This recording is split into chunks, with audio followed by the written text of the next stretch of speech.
네, 시장 안에서 핫하게 거론되고 있는 업종과 종목 이야기 해보는 시간이죠. 업앤다운. 오늘은 유경훈 마스터 함께하겠습니다. 어서 오세요. 네, 반갑습니다. 네, 마스터님 일단 오늘장 어떻게 보고 계신지 궁금한데요. 네. 녹록지 않습니다. 오늘은 네, 좀 맞습니다. 까탈스러운 시장이다. 네. 오늘 외국인 기관도 다 팔고 있고 뭐 코스피, 코스닥 너나 할 것 없이 시총 상위 종목들이 다 떨어져서 이거 네. 어떻게 보고 계신지요?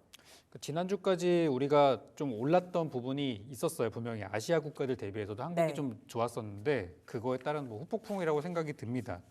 특히 이제 오늘 뭐 옆나라 증시들을 보게 되면은 우리나라 빠지면서 같이 좀 내려가는 모습이었다가 일본은 오늘 휴장이고 중국 같은 경우는 방금 말씀드리는 순간 이제 약간 양봉 전환이 되기도 했거든요. 그래서 오늘 우리나라 증시도 아침에 빠졌던 거에 비하면 오후장은 좀 괜찮을 그런 장세가 전 예상이 되고요. 흔히 이제 뭐 전략 후강장이라 그러죠. 그런 분위기가 좀 예상이 되고 있습니다.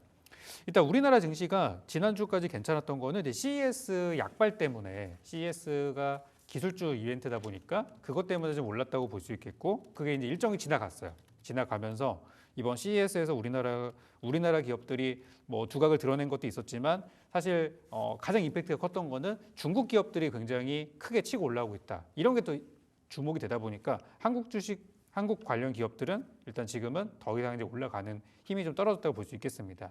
저는 이제 지금부터 좀 잘 봐야 된다고 생각하는 게 네. 아까 이제 설명하셨던 것처럼 이제 금리가 만약에 더 이상 떨어지지 않고 동결이 될 경우 수혜가 될 만한 부분들을 우리가 찾아봐야 되잖아요. 예. 저는 그 부분에 있어서 미국 증시가 이제 상승 탄력을 잃어갈 가능성도 있다고 생각하고 그 과정에서 이제 신흥국들 최근에 가장 신흥국 중에 좀 임팩트가 큰 곳이 인도 증시인데 그런 곳들이라든지 또 한국 증시가 가장 저평가돼. 한국 증시가 뭐 좋진 않지만 아시아에서 가장 저평가됐다는 부분이 좀 주목을 받을 수 있을 가능성이 있다고 생각이 들어서 오늘 증시가 좀 별로라고 생각이 되더라도 한국 증시 올해 상반기 내에 상승 추세로 가는 거에 대해서는 뭐 큰 저는 어려움은 없을 거다라고 말씀드리고 싶어요. 그래서 오늘은 뭐 단기적인 조정 정도로 그렇게 봐야 될 것 같고요. 올해는 정말 투자하실 때 선택과 집중을 잘 하셔야 되는 해이기 때문에 제가 또 이 방송을 통해서 봐야 될 만한 섹터와 종목들 네. 잘 짚어드리도록 하겠습니다. 알겠습니다. 오히려 오늘같이 하락할 때가 시장의 기회다라는 맞습니다. 측면으로 말씀을 주셨는데요. 지금부터는 그 기회가 될 수 있는 종목들 잘 잡아보도록 하겠습니다. 자, 그렇다면 우리 섹터별로 이야기를 해볼게요. 유경훈 마스터님. 일단은 원전주 좀 어떻게 보시는지 궁금합니다. 지난 금요일에 이슈가 탄생이 됐죠. 웨스팅하우스와 한수원을 손을 잡았다. 라는 이야기가 전해지면서 금요일에 원전주들의 시세가 나왔고 오늘도 연속적으로 움직여주고 있습니다. 네네. 지금 자리에서의 진입도 가능하다고 보시는지 궁금하고 원전주 뷰 어떠세요? 원전주들이 이제 대표적인 건 좀 올랐습니다. 네. 두산 에너빌리티도 올랐고 또 저희 추천주들도 올랐고 다 올랐는데 이제 안 올라간 종목들이 또 찾아보면 많이 있겠죠. 이제 그런 좀 저평가주들은 굉장히 좋을 거라고 생각하고 올해가 지금 이제 모건 스탠리에서도 올해 2025년도에 우리가 봐야 될 만한 주요 업종 중에 하나로 원전을 좀 꼽았어요. 네. 또 꽤 높은 순위로 꼽았더라고요. 그 이유가 이 원전 업종 자체가 지금 현재 미국의 정책도 원전을 지금 늘리는 쪽으로 가고 있고 트럼프 대통령 당선자의 정책도 지금보다 원전을 더 늘리는 쪽으로 가고 있습니다. 거기다가 이제 글로벌 트렌드라고 할 수 있는 2050년도까지의 넷제로 탄소 중립 이거를 가기 위해서는 그거보다 더 높은 수준의 그런 어떤 원전이 필요하다고 결론이 좀 나오고 있어서 올해는 원전이 좀 성장하는 그런 해가 될 것 같다고 말씀을 드리고 싶어요. 그래서 제가 말씀드린 대로 단기적으로 좀 올랐거든요. 네. 단기적으로 뭐 10에서 20% 정도 올라온 종목들이 많이 있어요. 그렇지만 저는 이제 눌림목을 노려도 된다고 생각하고 지금도 공격도 괜찮을 것 같다고 말씀드리고 싶어요. 대표적으로 두산 에너빌리티 한번 잠깐 보도록 할게요. 지금 한 1.2% 네. 상승, 2만 원 오늘 돌파가 됐거든요. 네, 맞습니다. 이 종목이 이제 우리나라 원전 하면은 사실상 제일 대표적인 종목이라고 할 수는 있어요. 그래서 이제 두산 에너빌리티가 이제 매물대인 2만 1,000원을 지금 앞두고 있는 상태이고 돌파할 경우 뭐 2만 5천 원, 3만 원도 한번 노려볼 수 있는 그런 구간이기는 해요. 근데 이제 이 종목은 시가총액이 지금 너무 12조 원, 그렇죠? 13조 원 정도 되는 기업이라서 이게 이제 지금처럼 오늘처럼 외국인 기관이 안 도와준다? 그러면은 매물을 돌파하기가 어렵죠. 현재 오늘 같은 경우 외국인들이 벌써 뭐 현선물 포함해서 1조 원 정도 팔고 있으니까 오늘은 약간 좀 어려움이 있을 것 같아요. 그래서 이제 이런 종목들보다는 좀 가벼운 것들이 확실히 반응이 빠른 것 같더라고요. 뭐 아까 보니까 우진엔텍 같은 종목들은 현재 지금 14% 정도 올라와 있고 다른 원전주들이 올라갈 때 좀 못 갔던 부분들도 있고 또 시가총액이 1,500억 정도밖에 안 되는 정말 소형주다 보니까 네. 이런 것들이 오늘 같은 개인 주도 장세에서는 좀 잘 가는 모습들이 나온 것 같아요. 그래서 원전주는 어쨌든 오른 종목을 따라잡아도 괜찮지만 원전이라는 업종이 올 한 해 동안 좋을 가능성이 매우 높고 거기다가 이 원전을 그냥 우리가 수출하는 것뿐만이 아니라 원전을 수출하고 나서 그거를 이제 점검하고 나중에 AS하는 그 시장이 어마어마하다고 네. 오늘 기사가 또 아침에 나왔었어요. 그래서 그런 것들도 우리가 노릴 수 있다면 원전에 대한 재료들은 정말 올해 크다고 볼 수 있거든요. 그래서 저는 원전 투자 가능한 구간 그렇지만 가능하면 어차피 눌림목에 사면 더 싸게 살 수 있으니까 내려오는 구간 한번 노려보는 게 어떨까. 그래서 원전은 긍정적으로 말씀을 드리고 싶습니다. 오늘 자리에서 지금 따라 들어가자라기보다는 좀 눌렸을 때가 낫다라는 말씀 주신 거고 원전주 우진엔텍도 말씀 주셨고요. 그리고 두산 에너빌리티도 말씀 주셨지만 조금 더 작은 종목들 안에서 그 변동성에 우리가 조금 네. 더 투자를 하자라는 관점으로 말씀 주셨습니다. 자 그렇다면 유경훈 마스터님 네. 전력설비 쪽 어떻게 보세요? 오늘 굉장히 좋아요. 네, 맞습니다. 뭐 사실 작년 한 해 내내 좋았었고 네. 올해 들어와서도 계속해서 주목도가 높은 쪽은 전력설비, 뭐 전선주. 그럼 지금 자리는 보유자들의 영역이라고 봐야 되는지 뭐 어떤 관점으로 봐야 될까요?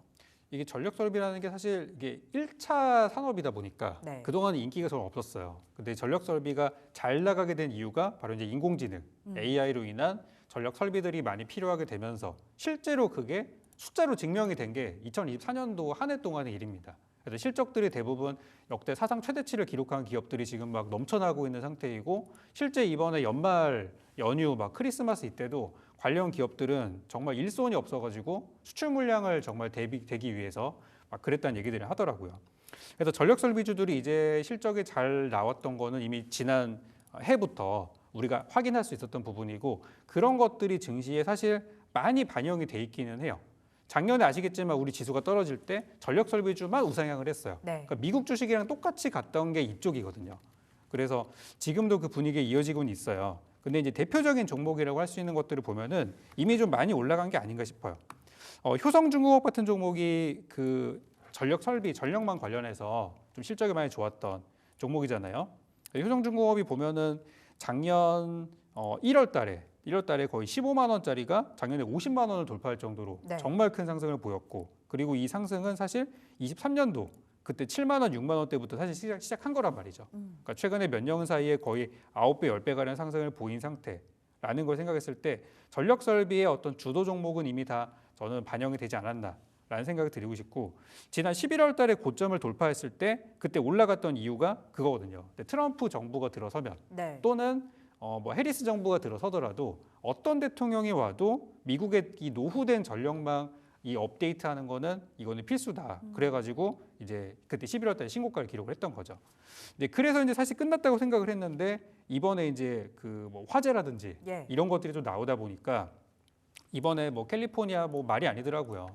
전력망도 그렇고 뭐 가스관, 수도관 뭐 집 나만 하는 게 없을 정도로 완전히 폐허가 된 상태라서 다시 한번 좀 모멘텀이 살아남고 있지 않나 이렇게 보고 있습니다. 그렇지만 이제 효성중공업 같은 대표 종목들은 이미 이제 거의 뭐 시세의 막바지가 아닐까 네. 생각이 들고 실적 발표가 이제 곧 나올 거예요. 나올 텐데 그때 이제 올라가지 못하고 실적 발표가 나왔는데도 차익 실현이 나온다? 그럼 이제 거의 뭐 마무리 단계라고 봐야 되겠고 이제 전선 전력주 중에서 좀 덜 올라간 종목들이 있어요.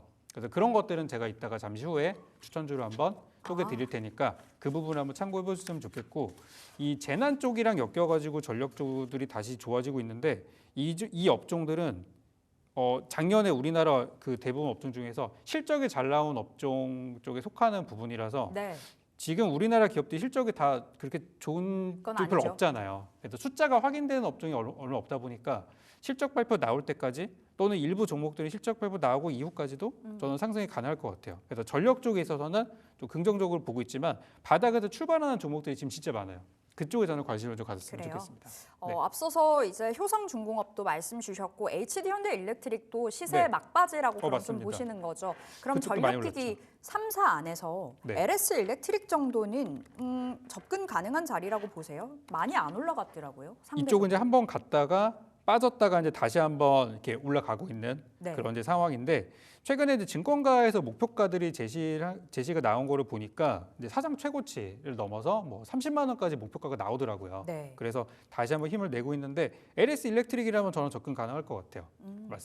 앞서 말씀드렸던 종목들은 지금 신고가 부근이지만 LS 일렉트릭 같은 경우는 지난 7월 달에 한번 그때 실적 나오고 빠졌다가 다시 올라가는 구간이라서 이쪽은 접근이 가능할 것 같습니다.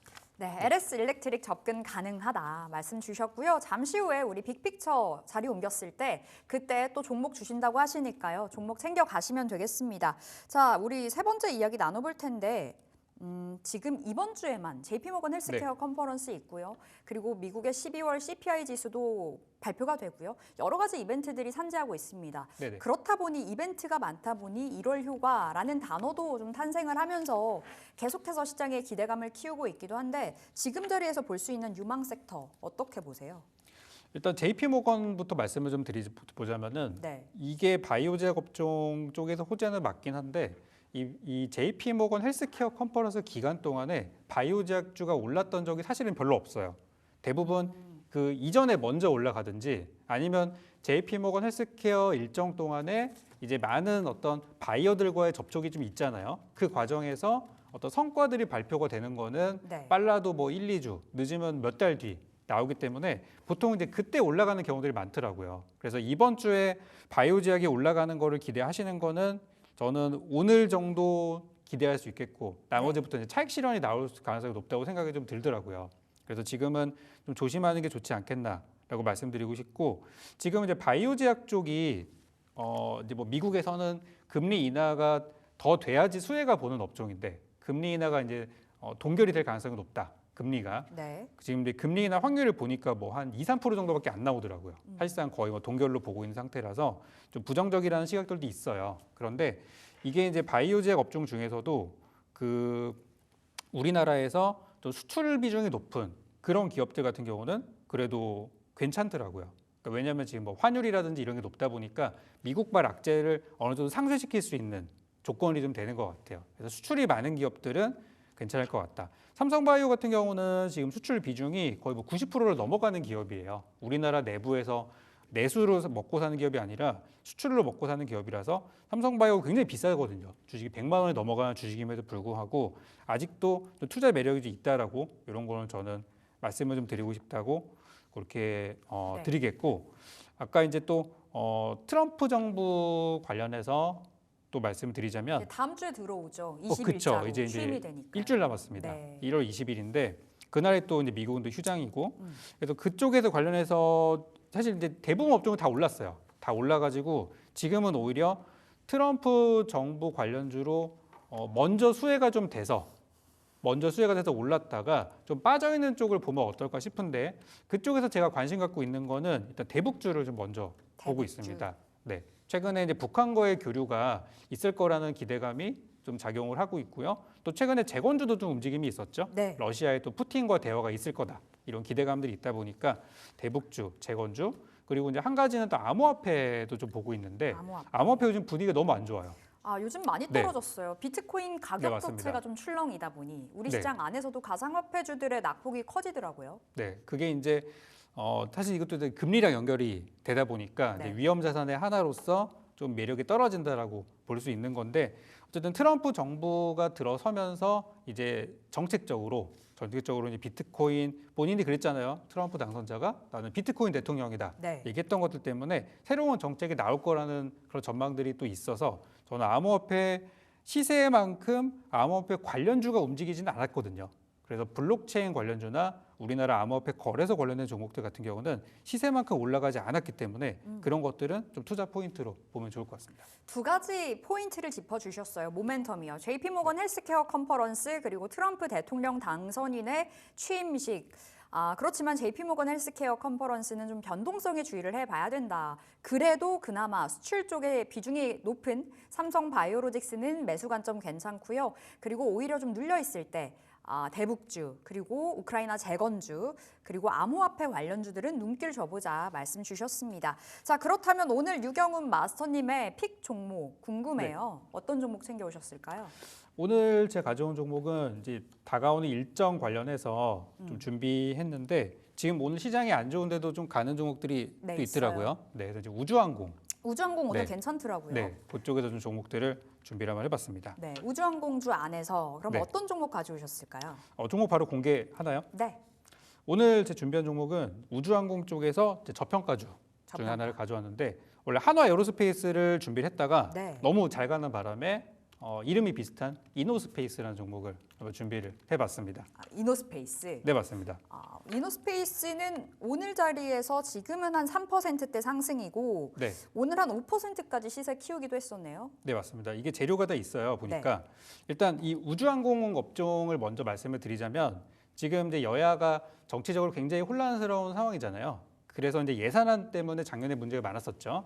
그럼에도 불구하고 이 우주항공청, 우주청에 대한 예산은 늘었어요. 그러니까 이제 원래 계획대로 이제 증액을 27% 증액을 했다라는 부분 때문에 우주항공이 올해는 이 어떤 정치적인 혼란과는 무관한 업종이라고 첫 번째로 말씀을 드리고 싶고요. 자, 두 번째로는 이노스페이스가 왜 주목을 지금 받고 있느냐, 왜 오늘 같은 장에 올라가느냐 그 부분 설명드릴 텐데요. 이 회사는 소형 위성 발사체 그리고 어떤 고객사들의 위성들을 대신 발사해주는 그런 서비스를 갖고 있는 그런 기업인데, 자 이쪽 이제 위성 발사 관련해서 지금 스페이스X 전 세계적으로 가장 유명한 기업이죠. 스페이스X가 내일 오전 한국 시간입니다. 내일 오전 7시에 스타쉽 7번째 발사를 지금 예약 네. 대기를 하고 있는 상태예요. 그래서 지난주에도 계속해서 이슈들이 발생을 했었었고 이제 스페이스X가 주목을 받고 하다 보니까 이것 때문에 좀 배가 아팠는지 아마존의 제프 베이조스가 또 만든 기업이죠. 블루 오리진. 블루 오리진이 그거에 앞서서 올해는 더 먼저 발사하겠다. 이렇게 지금 경쟁이 되고 있는 상태입니다. 그래서 미국에서는 이 발사 경쟁이 상당히 있다고 볼 수 있겠고 블루 오리진은 시간이 앞당겨져서 오늘 오후 3시입니다. 이것도 한국 시간이고요. 오후 3시에 대형 재활용 발사체인 이름도 있습니다. 뉴 글렌이라고 이름을 줬더라고요. 그래서 그게 이제 발사 예정이 되다 보니까 이제 이 발사 경쟁 열풍에 우리나라도 그런 수혜가 될 거라고 저는 예상을 하고 있어요. 이제 우리나라 기업들도 관련 일정들이 좀 있는데 일단 말씀드린 이노스페이스 같은 경우는 올해 2025년도에 총 5번의 발사가 예정이 되어 있습니다. 그 중에 이제 확정된 거는 이제 브라질 쪽에서 장소를 빌려서 7월달하고 9월달 올해 이제 하반기에 발사가 있을 예정이라서 그런 관련주로 미리 좀 보시면 좋을 것 같고 이 그 이노스페이스라는 회사가 작년에 그 국내 최초로 민간 기업으로는 이 시험 발사체 발사에 성공한 기업입니다. 지금까지 이런 걸 발사하기 위해서는 더 정부가 개입이 돼서 그렇게 이제 작업들을 많이 해왔었는데 민간 자본으로 이렇게 발사한 거는 처음인 그런 기업이기 때문에 이노스페이스를 보고 있어요. 그리고 이제 우리나라 정부 관련해서는 누리호가 이제 4차 발사를 올해 예정을 하고 있거든요. 현재 정해진 일정으로는 11월 달이라고 하더라고요. 그래서 우주항공 테마는 올해 하반기쯤에 굉장히 좀 주목이 네. 많이 받을 만한 업종이라서 상반기에 준비를 해놓으시면 좋을 것 같아요. 자, 지금 주가 한번 보도록 하겠습니다. 현재 주가는 이 회사가 지금 19,000원대 머물러 있어요. 근데 지금 굉장히 싸다고 보거든요. 그 이유가 이 회사가 상장을 지난 7월 달에 했습니다. 지난 7월 달에 상장을 했는데 상장하자마자 너무 고평가가 돼서 그때 46,000원을 찍고 지금 이제 떨어진 상태예요. 거의 뭐 반토막보다 더 낮죠. 그때 기준으로는. 이게 이제 중요한 게 뭐냐면 이노스페이스가 그 당시 상장을 했을 때 공모가 기준으로 43,000원으로 상장을 했어요. 그러니까 조금 높게 상장을 한 거죠. 그래서 그거 대비해서 지금은 절반보다도 더 싼 가격이라서 굉장히 저평가라고 저는 말씀을 드리고 싶어요. 그래서 공략하실 분들은 지금 올랐지만 이 정도 올라간 거는 많이 오른 게 아니기 때문에 네. 현재가에서 밑으로 한 18,000원까지는 열어두고 분할 매수 들어가시면은 충분히 좋은 결과가 나올 것 같고요. 일단 목표가는 1차로 저는 25,000원. 최근에 여기 지난 11월 달에 올라갔었던 25,000원을 일단 목표가로 설정을 해드릴 텐데 분명히 돌파를 하게 될 것 같아요. 돌파하게 될 경우 다시 한번 2차 목표가를 제시를 드릴 거고요. 마지막으로 손절가의 경우는 최근 만들었던 저점 이탈하면 위험하겠죠. 그렇기 때문에 16,000원으로 이렇게 설정을 드리도록 하겠습니다. 이노스페이스 받았습니다. 목표가 25,000원, 손절가 16,000원 받았는데 그렇다면 뭐 올해 네. 연말까지도 쭉 들고 갈 수 있는 종목이라는 말씀이신 거죠? 네, 맞습니다. 일정이 대부분 다 하반기에 있어가지고 3분기, 4분기 기대 많이 하고 있습니다. 그러면 우리 마스터님 한화 에어로스페이스도 하나만 네. 더 봐주세요. 이 종목도 사실 우주항공 분야에서 대표 주자이기 때문에 네, 맞습니다. 근데 뭐 주가 자체가 굉장히 많이 올라갔으나 지금 자리는 그러면 보유자들의 영역으로 좀 봐야 되는지 아니면 역시나 눌렸을 때 진입 가능하다고 보시는지요? 눌렸을 때 진입이 가능한 종목은 맞는데 눌림을 줄지가 의문이에요. 지금 이제 어닝 기회도 안 시즌이잖아요. 주고. 네, 네. 지금 실적 시즌이라서 기대감이 반영이 된 상태입니다. 사실 저도 이제 우리 또 디사이트 방송 또 예. 우리 또 다른 시간대 방송에서 한번 추천을 좀 드렸던 이력이 있었는데 드리고 나서 좀 많이 올랐어요. 그래서 목표가는 사실 도달을 했고 증권가에서는 50만 원까지 보긴 하더라고요. 네. 오늘 지금 40만 원대에서 이제 왔다 갔다 하고 있는데 이 40만 원을 되게 뚫기 힘든 가격대예요. 그래서 제가 봤을 때는 만약에라도 주가가 뭐 35만 원, 33만 원 떨어진다면 한번 들어가 볼 만해요. 근데 지금 여기서 40만 원에서 50만 원 건다고 그걸 노리고 들어가는 거는 네. 조금 리스크가 있는 구간이라고 생각이 들어서 아까 말씀드린 대로 이걸 가져오려고 하다가 좀 저평가된 거를 이렇게 가져왔고 한화 에어로스페이스는 이번에 실적 시즌 들어가면서 이제 예. 이번 달 말이나 뭐 실적이 나오겠죠. 실적이 나오고 나서가 좀 위험할 것 같아요. 실적이 좋을 예정인가요? 어때요? 네, 이번에 굉장히 좋을 예정이고 이 한화 에어로스페이스가 그 매출의 대부분이 방산 쪽에서 네. 나오고 있어서 방산이 지금 엄청 또 뜨거운 분야다 보니까 이번 실적까지는 잘 나올 거라고 생각이 돼요. 그래서 실적 나오기 전까지는 할 수 있지만 나오고 나서 차익 실현이 좀 우려가 되는 네. 상황이기 때문에 말씀하신 대로 보유자의 영역에 가는 그쪽으로 보는 게 좀 좋을 것 같고 혹시라도 밀린다? 그러면 한번 35만 원 아래쪽에서는 노려볼 만하다고 정리드리겠습니다. 35만 원 이상이기 때문에 지금 40만 원 선에서 엎치락 뒤치락 하거든요. 기대 수익률 측면으로 봤을 때는 이노스페이스가 더 매력적이다라고 좀 답변을 정리해 보면서 여기서 업앤다운 마무리해 보겠습니다.